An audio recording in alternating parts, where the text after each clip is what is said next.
Thank you so much for joining us. He's flown all the way from Mumbai today to join us.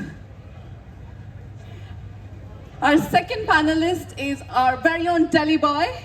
He started writing at the age of 14, and at 26 he has several bestsellers under his belt, including the Kalki series, which is a really popular title on audible.in, which works really well in audio. He is a St. Stephen's graduate, a TEDx speaker, and he has his own company called Hubbox that he started recently. Please join me in welcoming Kevin Missal.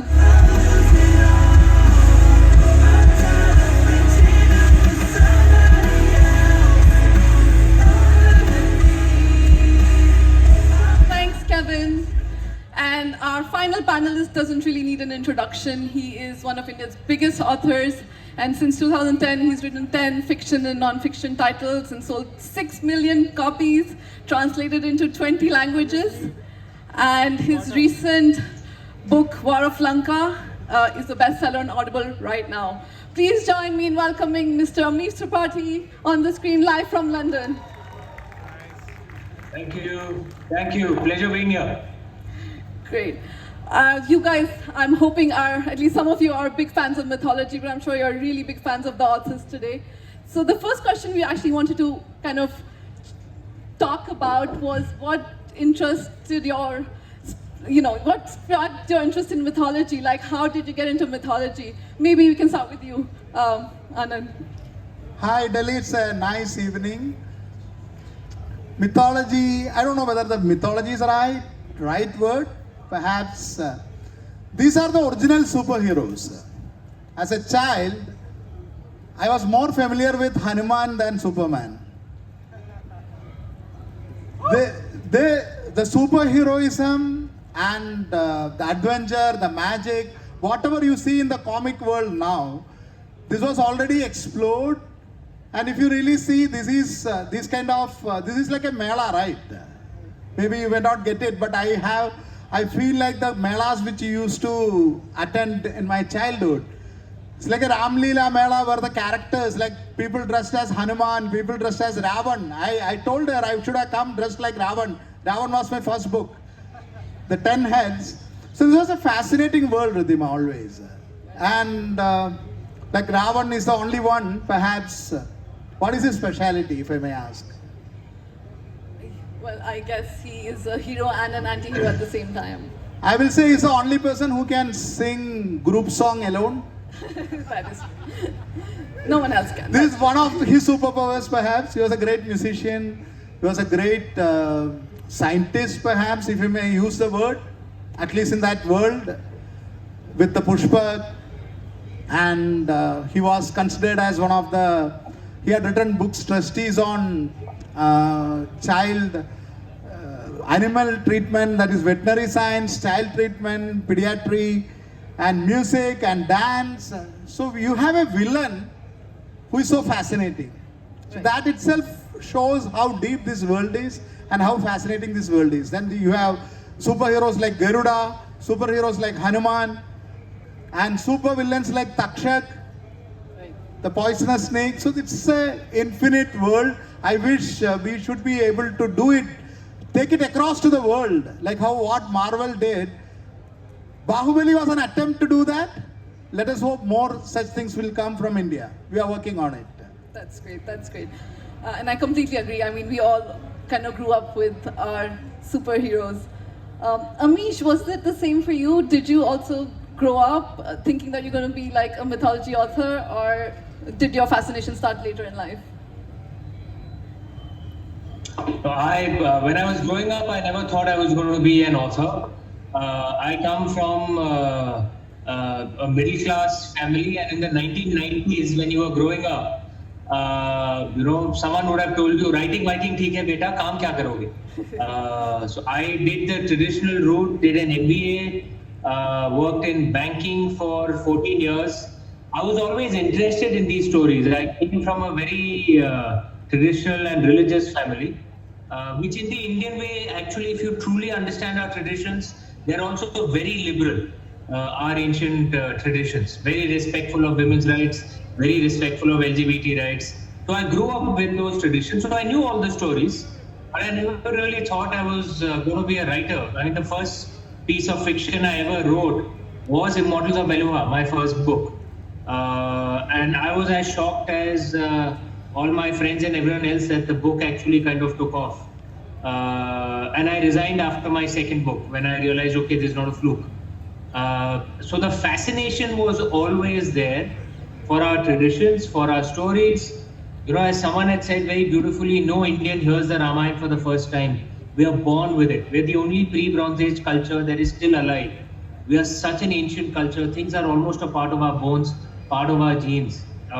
Regardless of whichever religion we follow, whatever language we speak, whichever part of the Indian subcontinent we are from, all of this is a part of our the Rama and Mahabharata, Puranas, Hitopdesha, Jataka. These are all our collective heritage.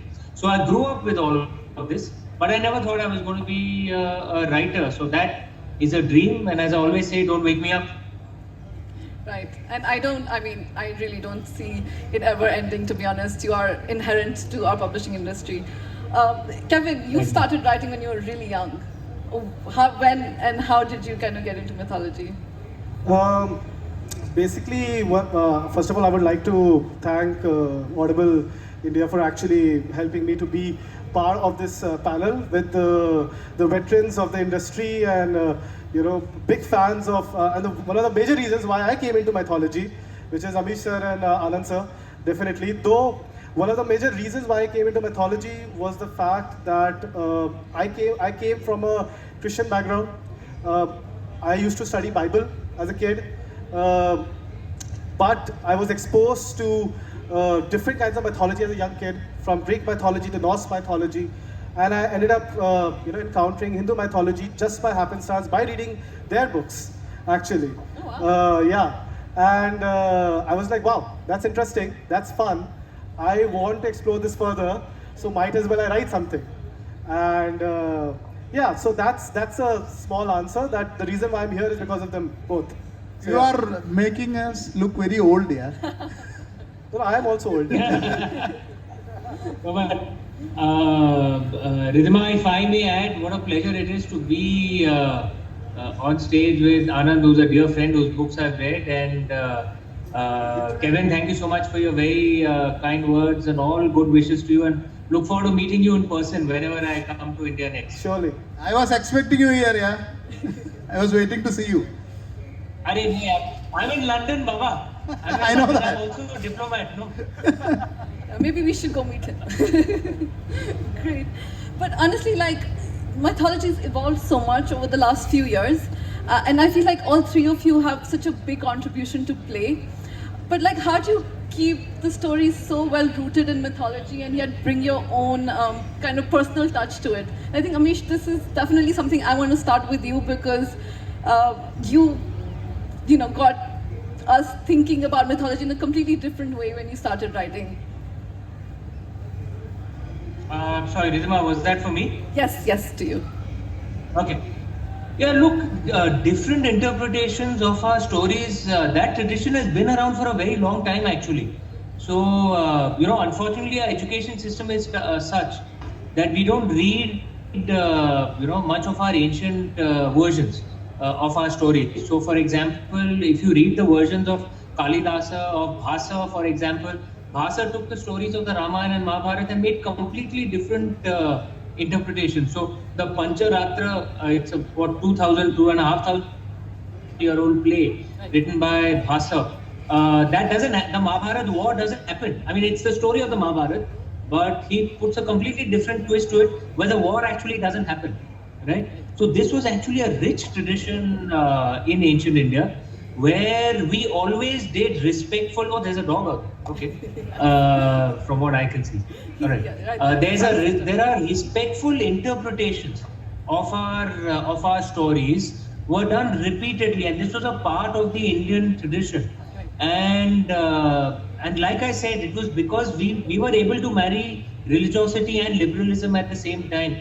I just heard Kevin speaking that that he comes from a Christian background, and he writes of Hindu stories and in such a respectful manner.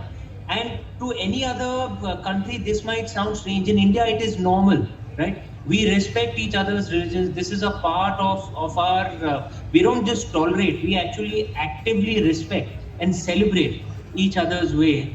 And this happens because we can be religious and liberal at the same time, which means we are open to different interpretations as long as it's done respectfully. If we do that, then Indians, the proof of the pudding is in the eating. Look at the sales of our books. Indians are certainly willing to accept it as long as it's done respectfully. That's true. That's true.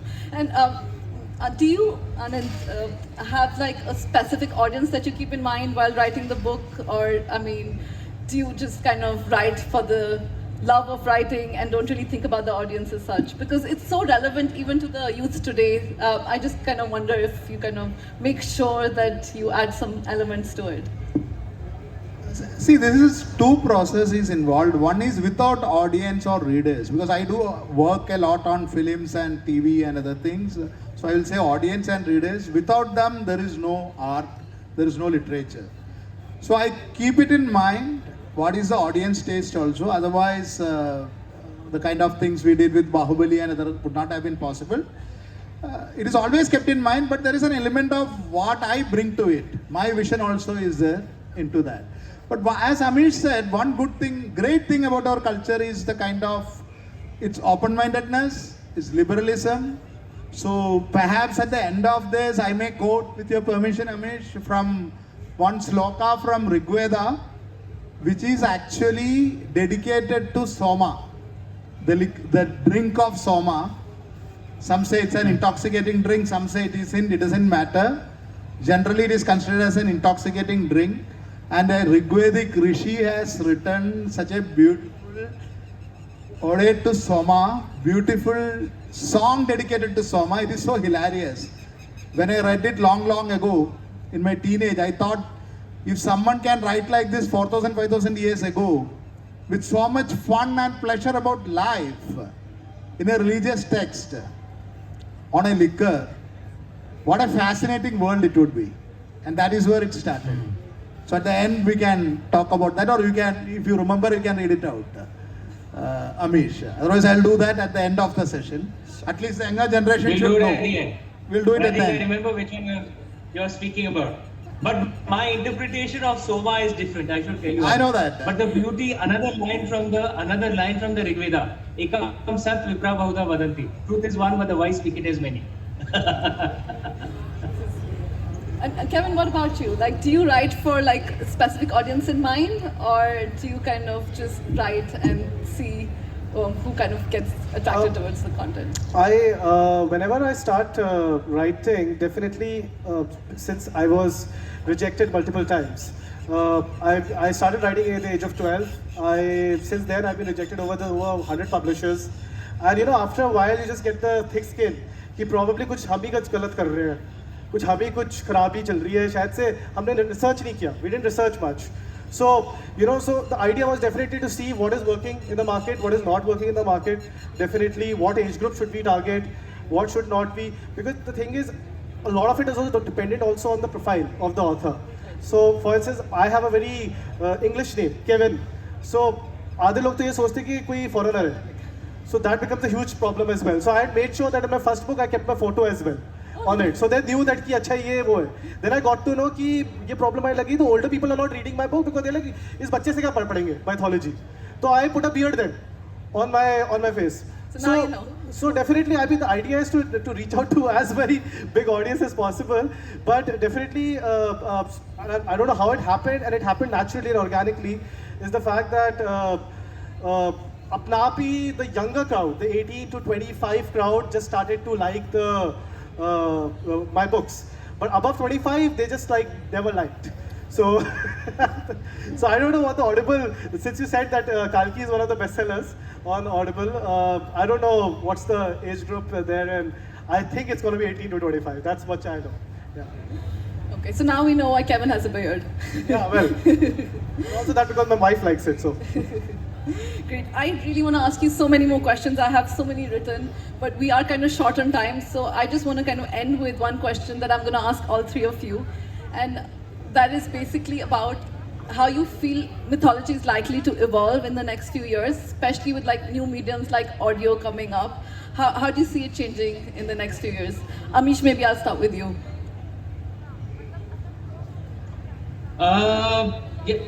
Firstly, I would agree with what Anand had said at the beginning, that more than mythology, I prefer the term Itihasa or Puranik Kahanya, because mythology by itself has no issue. The problem is that what the West associates with mythology, that it's untruth, which is actually not the root of the word mythology. In Greek, the Greek root of it is mythos. But having said that, how do I see it progressing over the many years? Look, as India becomes wealthier and more powerful, you will find our stories gaining influence abroad as well, as used to happen actually in the first millennium. Many Indians don't know this, that many modern Indians in the first millennium of the Common Era, Indian culture had spread to Southeast Asia, to China, Japan, Central Asia, and not because we sent armies out there, but just that our country was so powerful, so economically and culturally powerful, that many actually tried to Indianize themselves because it raised their status. Like how many in the modern day try to Westernize themselves. You find those people, right? Don't call me Mukesh, call me Mike, because they think or they pick up an American accent because they think it raises their status. There was a time when people used to Indianize themselves because they think it raised their status. And I think that time will probably return, and our stories will gain greater influence across the world. This year, India's GDP crossed the GDP of our former colonial master, the UK. The last time that happened was 150 years ago.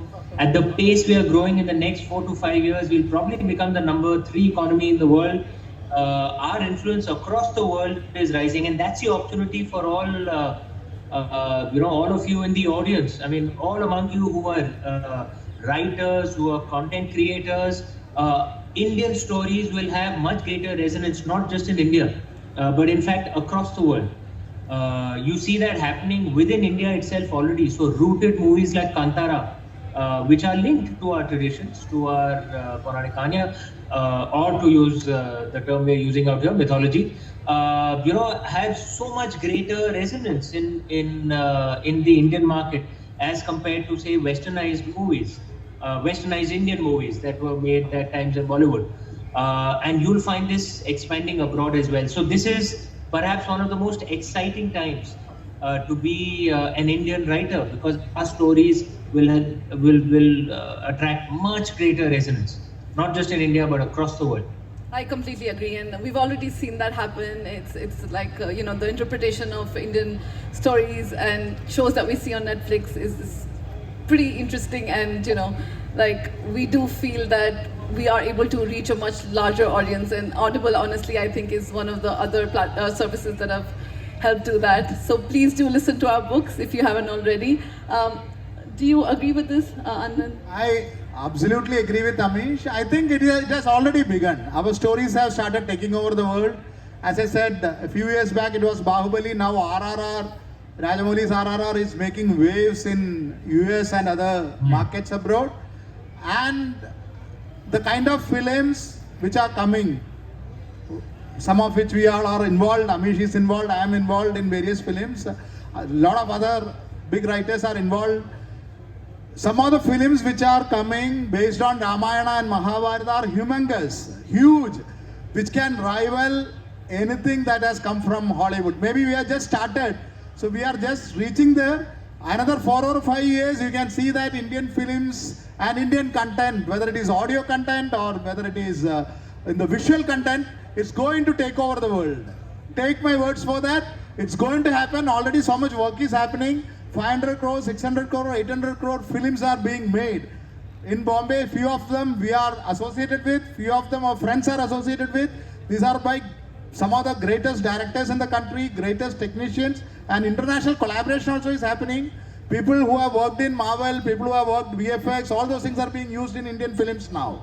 And this is going to go bigger and bigger as our country's economy also grows. Even if no one else sees, we are 150 crore people. We ourselves will see it and make it a big hit. So there is no worry about that. And many of the things which technology won't allow, to do now, because some of the things, the kind of imagination, to do a proper Mahabharata film, I think nothing less than 3,000, 4,000 crores is enough. Certain things we can do in audio. I was just talking to Ridhima. Audio doesn't have that, need not have that many budget. It is all through voice. We can say that and create it. So we will explore all sort of medium. We have got countless stories stretching for the last 6,000, 7,000 years in some 22 languages, classical languages, and around 600 other languages which don't have scripts. We are sitting on a treasure mine, isn't it, Amish? And we are going to take over the world. Thank you. Anand, completely agree with you. You're much more passionate than I am, so I say it in a slightly quieter way, but I couldn't agree with you more. And and I'm a big fan of the work that you do. And as more and more writers emerge who mine our wonderful stories, such as Kevin, I'm sure we will have a much greater impact. Great, perfect. And Kevin, yes, let's hear your thoughts on So this. the future I think the of audience, they want to. Sorry, I think we don't have time for that, but Kevin, let's quickly hear your thoughts. we can start with the Q&A, not a problem. We don't have. You don't have time for Q&A? We don't, sorry. Oh my god, okay. Yes. So if any question, definitely you can catch us there. I think probably going to the washroom. So, Ridhima, this has become like Audible, one way.